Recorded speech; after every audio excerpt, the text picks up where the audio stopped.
현재 일본에서는 나날이 더해가는 경제 침체와 국력 쇠퇴로 인해 우려했던 일본의 경제 위기가 결국 현실로 나타나고 있다며 일본 국민들의 한탄과 아우성이 연일 끊임없이 터져나오고 있는 상황입니다. 이는 당장 환율만 놓고 보더라도 그동안 국제안전자산이라고 자부해왔던 엔화의 가치가 1달러당 135엔까지 곤두박질 치면서 사상 유례 없는 폭락세를 보이고 있고, 여기에 더해 일본의 대표 산업이라고 자부해왔던 가전제품과 조선산업은 이미 오래전부터 한국과 중국 기업들에게 추월당하면서 고사 직전에 내몰리고 있는 상황만 놓고 보더라도 일본이 직면한 위기를 적나라하게 대변해주고 있다는 것입니다. 더군다나 최후의 보루로 여겨졌던 일본의 자동차 산업 또한 최근에 잇따라 터져나온 연비 조작과 배출가스 조작으로 인해 국제 신용도가 급격하게 추락하고 있고, 차세대 핵심 산업이자 고부가 가치 산업으로 각광받고 있는 IT 산업과 6세대 이동통신을 비롯해 인공지능과 무인운송 수단에서도 일본 기업들은 전혀 존재감을 발휘하지 못하고 있다는 점에서 일본의 위상 추락이 더욱더 가속화되고 있다는 것입니다. 때문에 이를 보다 못한 일본 매체와 일본 경제단체들은 일본이 직면한 현재의 위기를 지금이라도 효과적으로 대처하기 위해서는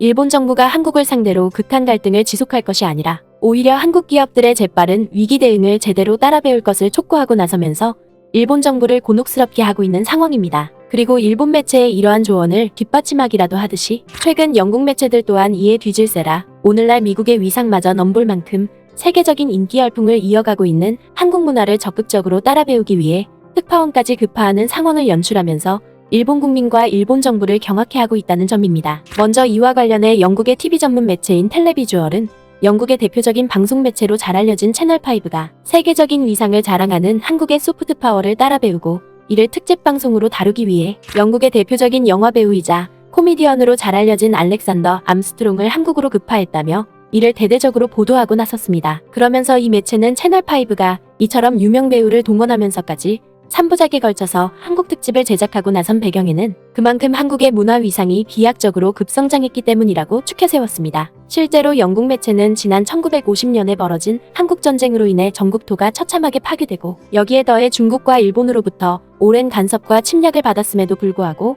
한국 국민들은 자신들의 고유한 문화를 끈질기게 지켜옴으로써 오늘날 세계에서 가장 역동적인 국가로 자리매김하고 있다며 아낌없는 찬사와 극찬을 보내고 나섰습니다. 하지만 영국 매체는 지난 10년 동안 한국은 문화적으로 비약적인 도약을 달성했음에도 불구하고 지난 2019년에 불어닥친 보건위기로 인해 영국 매체를 비롯한 세계의 주요 매체들이 한국에서 이를 자세히 취재하지 못했다고 보도했습니다. 때문에 영국 매체는 그동안 보건위기로 인해 국경 밖을 제대로 나가지 못했던 영국 방송 매체들이 최근 들어 보건위기가 진정 국면에 접어들게 되자 한치의 망설임도 없이 한국 문화를 본격적으로 취재하기 위해 일제히 분주한 움직임을 펼치고 있다고 보도했습니다. 이는 오늘날 세계 최고의 위상을 자랑하고 있는 한국의 소프트 파워를 제대로 분석하고 따라 배워야만 영국의 글로벌 위상 또한 미래지향적으로 가꾸어 나갈 수 있다는 것입니다. 그리고 영국 매체들의 이러한 움직임에 더해 일본의 경제단체들 역시도 한국 경제의 역동성을 일본 기업들이 적극적으로 따라 배워야만 일본 경제의 급속한 몰락을 막을 수 있다며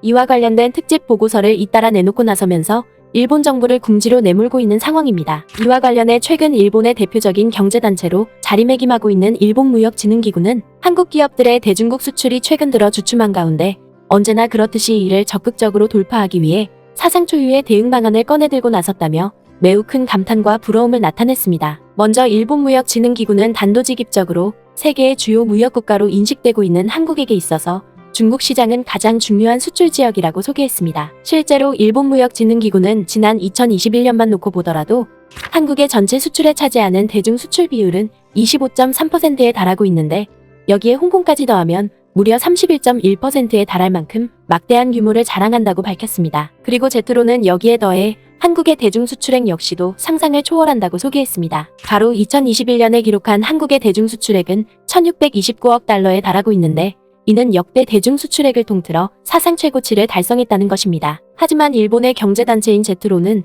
한국 기업들이 사상 초유의 성과를 달성했음에도 불구하고 마냥 기뻐만 하지 않고 있다고 소개했습니다. 이는 2021년에 사상 최대 규모로 수출 실적을 달성했지만 2013년을 기점으로 중국 수출 규모가 점차 둔화 국면을 보이고 있다는 것입니다. 실제로 제트로가 공개한 그래프 자료를 자세히 살펴보면 2000년부터 2013년까지 급격한 성장세를 보이던 한국의 대중 수출 규모가 2013년 이후부터는 둔화를 거듭하고 있음이 잘 나타나 있습니다. 그러면서 제트로는 한국 기업들의 대중국 수출이 2013년에 들어 줄곧 둔화되고 있는 배경에는 크게 두 가지 이유가 있다고 소개했습니다. 우선 2013년까지 한국의 대중 수출 규모가 급격하게 늘어난 것은 중국 제조업의 수출과 생산 규모가 2000년부터 급성장을 거듭하게 됨에 따라 여기에 필수적으로 들어가는 핵심 중간재를 한국으로부터 대규모로 수입해왔기 때문이라는 것입니다. 하지만 2013년 이후부터 중국에서 독자적으로 중간재를 생산하려는 움직임이 대대적으로 펼쳐지게 되면서 자연스럽게 한국의 중간재 수출 규모가 급격하게 감소하기 시작했다는 것입니다. 그리고 대중국 수출이 둔화를 보이고 있는 두 번째 이유로는